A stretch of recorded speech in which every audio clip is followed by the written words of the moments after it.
दोस्तों, मैं गोविंद मालविया आपका स्वागत करता हूं। आज हम चर्चा करने वाले हैं राजस्थान के इतिहास के क्लास 2 के बारे में, जिसमें हमारा टॉपिक होगा राजस्थान की प्रमुख सभ्यताएं। क्लास 1 में हमने पाषाण कालीन सभ्यताओं को देखा था और राजस्थान में किस तरह से पाषाण काल में कौन कौन से स्थल थे उसके बारे में हमने चर्चा की थी। अगर आप तो पहली बार इस वीडियो पे हैं तो मैं आपसे रिक्वेस्ट करूंगा कि इतिहास एक क्रमबद्ध विषय है, उसको क्रमबद्ध तरीके से ही देखा जाए। आप इससे पूर्व वाले वीडियो पे जाइएगा और वो देखने के बाद में यह वीडियो अच्छे से आपको समझ में आ पाएगा। हालांकि इस वीडियो पे भी रहते हैं तो कोई वैसे नुकसान नहीं है और आपको एज इट इज यहीं पर सारी सभ्यताएं पूरी तरह से अच्छे से समझ में आ जाएगी। आपने लाइफ में कभी इससे बेहतर नहीं पढ़ी होगी। बने रहिएगा, वीडियो के अंत तक पता चल जाएगा। देखिए, इससे पहले वाला जो हमने समय देखा था वो समय था पाषाण कालीन मानव का। आपको पता होगा कि पाषाण कालीन मानव आखेट करता था, शिकार करता था। आखेट के बाद में पशुपालन सीखा, उसके बाद में कृषि सीखा। ठीक है। पाषाण कालीन मानव कंदराओं में यानी गुफाओं में रहता था। यानी उसकी लाइफ स्टाइल एक तरह से कैसी थी? उसकी लाइफ स्टाइल हमारी नजर में एक असभ्य इंसान जैसी थी। यानी लगभग आज से 30 लाख ईसा पूर्व से लगाकर 5000 ईसा पूर्व के मध्य जो मानव था उसे हम आदि मानव कहते हैं, खानाबदोश। और हमारी नजर में वो है एक असभ्य मानव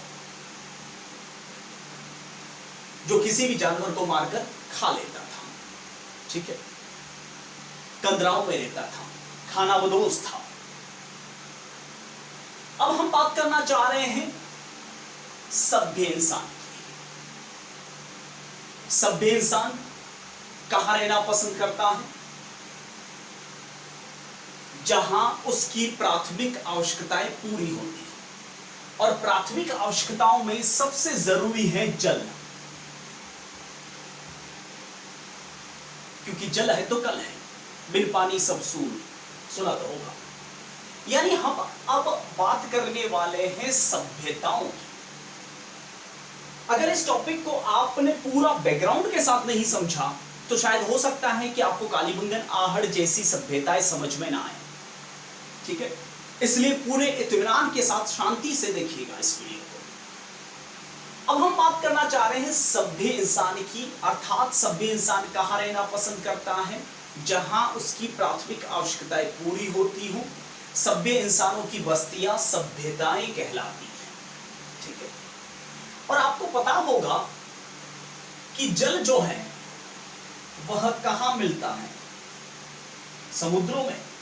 समुद्रों में जल जो मिलता है वह मनुष्य के काम नहीं आता। ठीक है। यानी जो स्वच्छ जल है वह कहां मिलेगा? नदियों के किनारे। नदियों के किनारे स्वच्छ जल मिलेगा। इसलिए आपने देखा होगा जितनी भी सभ्यताएं हैं वह सारी की सारी नदियों के किनारे हैं। आपको पता होगा हिमालय के मध्य से 2 झीलें हैं, एक का नाम है राक्षस ताल और एक का नाम है मानसरोवर। ये नाम आपने जरूर सुना होगा।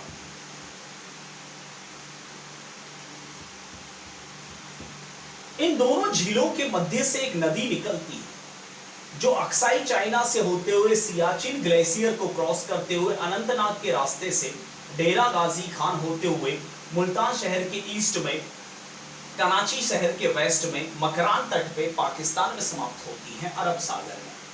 ठीक है। उस नदी को कहते हैं सिंधु नदी।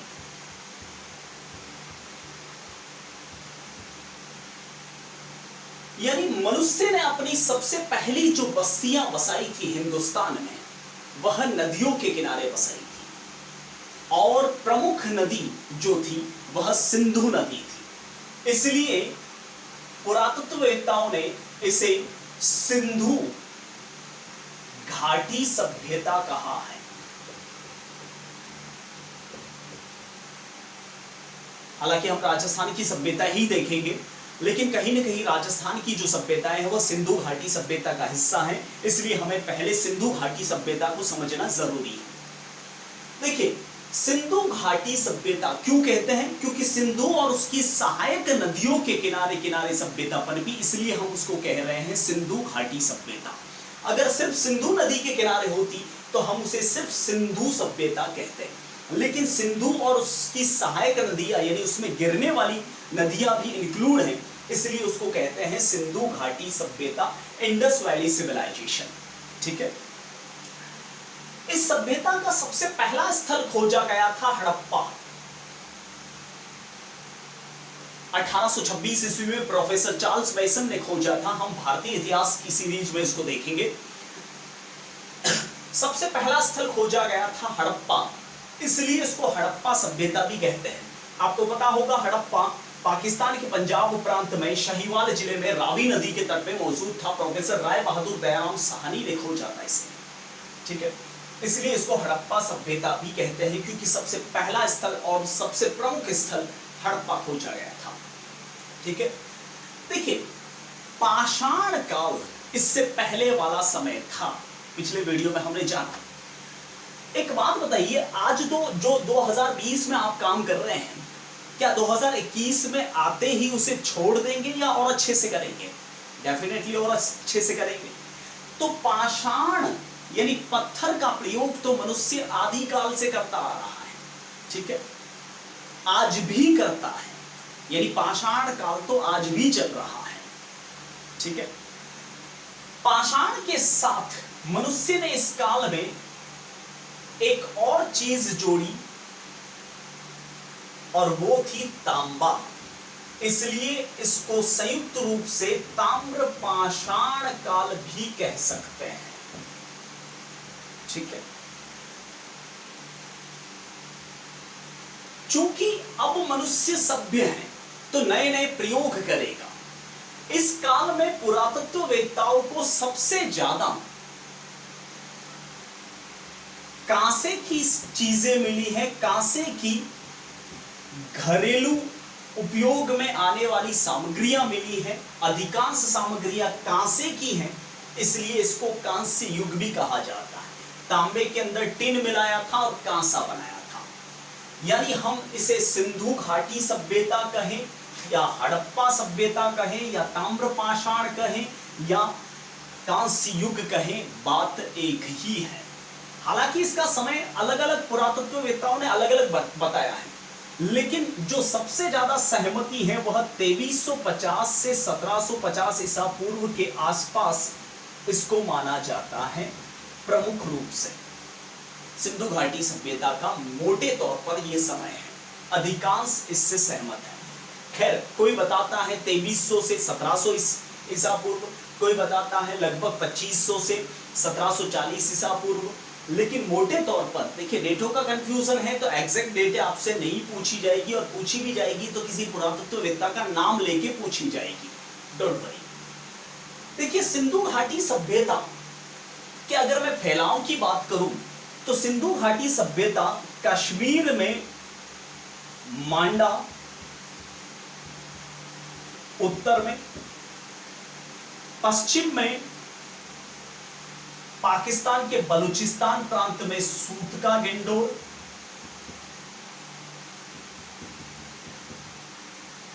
पूर्वी बिंदु की बात करूं तो उत्तर प्रदेश के मेरठ में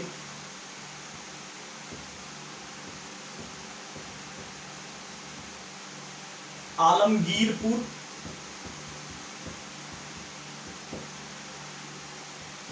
और दक्षिणतम बिंदु की बात करूं तो महाराष्ट्र के अहमदनगर जिले में दायमाबाद। यानी सिंधु घाटी सभ्यता इस इलाके में फैली हुई थी। ठीक है, जिसमें कश्मीर, थोड़ा बहुत पाकिस्तान, ज्यादातर पाकिस्तान, थोड़ा बहुत अफगानिस्तान, बलूचिस्तान पाकिस्तान का हिस्सा, गुजरात, राजस्थान, मध्य प्रदेश का कुछ हिस्सा, इसके अलावा महाराष्ट्र, यूपी, ये वाले हरियाणा, पंजाब, ये वाले इलाके इसके अंतर्गत आते थे। जरा मैप देख के मुझे बताइए राजस्थान यहां कहां है? राजस्थान इस जगह पर है। तो 2350 से 1750 ईसा पूर्व यानी आज से काउंट करें तो लगभग 3769 साल पहले, 3769 साल पहले भारत यहां बसा हुआ था इस जगह पर, ठीक है। और राजस्थान भी कहीं ना कहीं उसका हिस्सा था। तो आप समझ चुके होंगे कि क्यों मैंने सिंधु घाटी सभ्यता का इंट्रोडक्शन दिया, क्योंकि सिंधु घाटी सभ्यता का ही हिस्सा था राजस्थान, यानी राजस्थान में भी सिंधु घाटी सभ्यता फैली हुई थी। चलिए अब पूरा जानते हैं कि राजस्थान में और सिंधु घाटी सभ्यता का क्या महत्व है राजस्थान के अकॉर्डिंग। देखिए सिंधु घाटी सभ्यता के लगभग 1027 स्थल अब तक खोजे जा चुके हैं।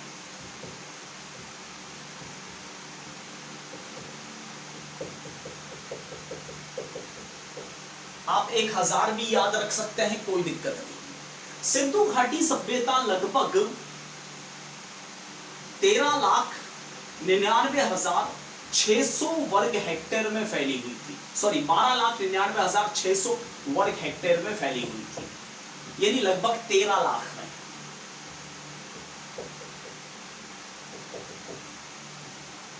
लगभग में भी काम चल जाएगा आपका, कोई दिक्कत नहीं, एग्जैक्ट आंकड़ा याद करने की आवश्यकता नहीं है।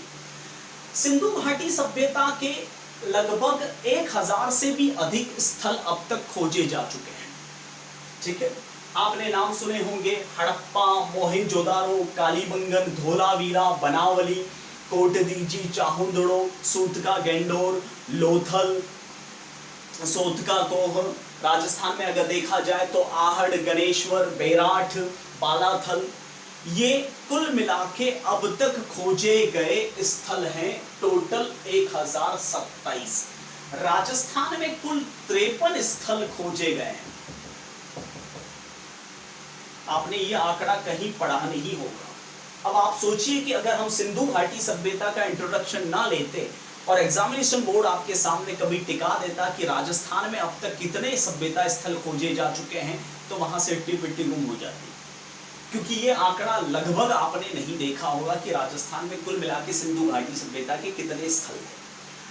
देखिए सिंधु घाटी सभ्यता के 5 प्रमुख शहर माने गए हैं पुरातत्व विभाग के द्वारा। हालांकि शहर तो बहुत सारे थे, लेकिन 5 प्रमुख शहर थे। हड़प्पा पाकिस्तान के पंजाब प्रांत के शाहीवाल जिले में रावी नदी के तट पे। मोहनजोदाड़ो पाकिस्तान के सिंध प्रांत के लरकाना जिले में सिंधु नदी के तट पे। कहीं कहीं पे आपको हड़प्पा मोंटगोमरी भी मिल सकता है, लेकिन पाकिस्तान में नया जिला बना है शाहीवाल, अब हड़प्पा शाहीवाल जिले में। धोलावीरा भारत के कच्छ प्रांत में, सॉरी गुजरात के कच्छ जिले में किसी भी नदी के किनारे नहीं था धोलावीरा। कालीबंगन, जिसे आप जनरली कालीबंगा कहते हो, राजस्थान के हनुमानगढ़ जिले में घग्गर नदी के किनारे। और बनवाली हरियाणा में ये भी घग्गर नदी के किनारे था।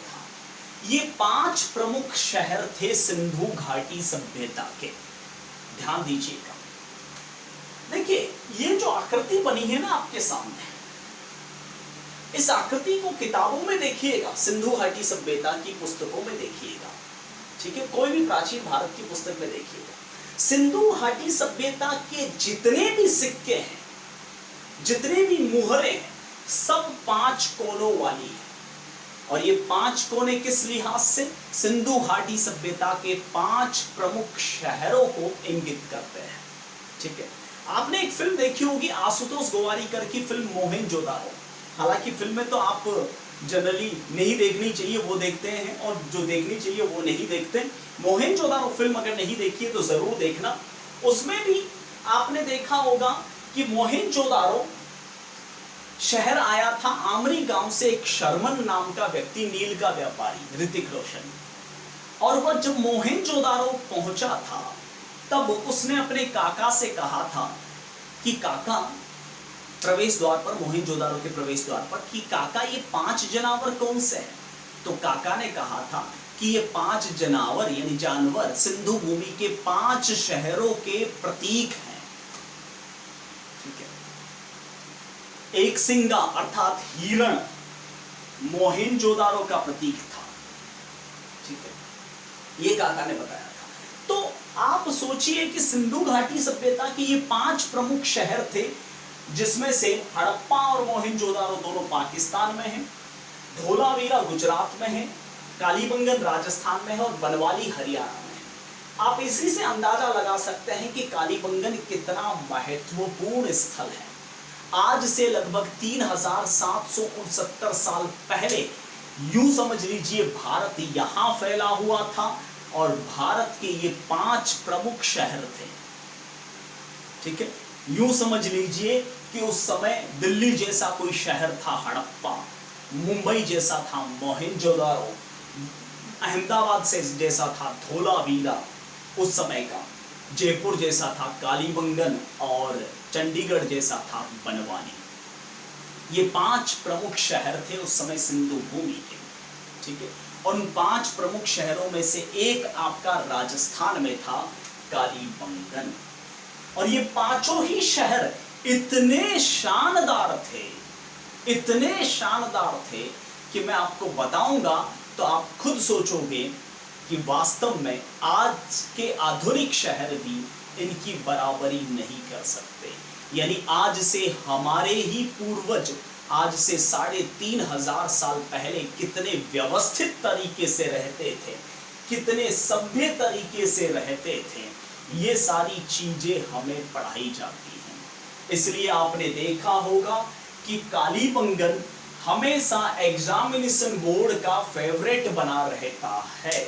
आपने ये भी ऑब्जर्व किया होगा कि कालीबंगन का मतलब एग्जाम में एडवांस बुक 99% कालीबंगन हमेशा हर किसी एग्जाम में आने की संभावना रहती है। लोग पता नहीं कालीबंगन को 15-20 मिनट में या आधे घंटे में कैसे पढ़ा लेते हैं। बाय गॉड ऑफलाइन क्लासेस में मुझे 2 से 3 घंटे लगते हैं अकेले कालीबंगन को।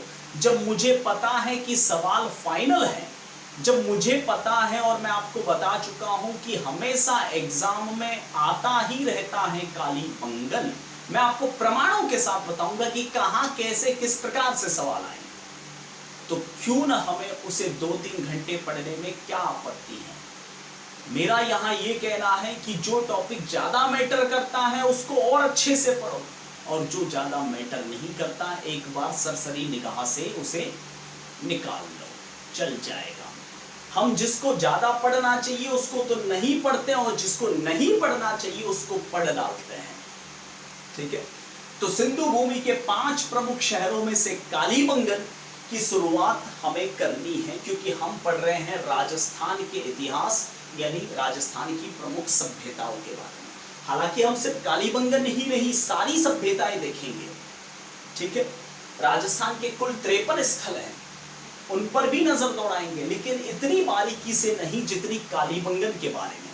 एक एक चीज खोद खोद के निकालेंगे कालीबंगन में से, क्योंकि एग्जामिनेशन बोर्ड भी हमेशा एग्जाम में खोद खोद के निकालता है। हमारा उद्देश्य आपको सिर्फ और सिर्फ किताबी ज्ञान बांटना नहीं है। देखिए, हम कोच हैं और कोच का दायित्व होता है सही दिशा प्रदान करना। ठीक है, कोच का दायित्व ये नहीं होता कि जो पुस्तकों में है उसे पढ़ के पढ़ाना, कोच का दायित्व होता है सही दिशा प्रदान करना। इसलिए हम स्मार्ट स्टडी पर जोर देते हैं, लेबर पर जोर नहीं देते। ये मैंने आपको वर्कशॉप क्लास में भी बताया था। ठीक है, तो कालीबंगन की हम बारीकी देखेंगे एक एक पॉइंट के साथ, ठीक है। लेकिन अगले वीडियो में, आज सिर्फ यह सभ्यताओं का इंट्रोडक्शन था। हालांकि लंबे वीडियो ही बनाएंगे, कालीबंगन हो या किसी भी टॉपिक पर हो, लेकिन टॉपिक जहां खत्म होना चाहिए और जहां से स्टार्ट होना चाहिए वहीं से हमें लेना होगा। फिलहाल के लिए इतना ही, मिलता हूं आपको अगले वीडियो।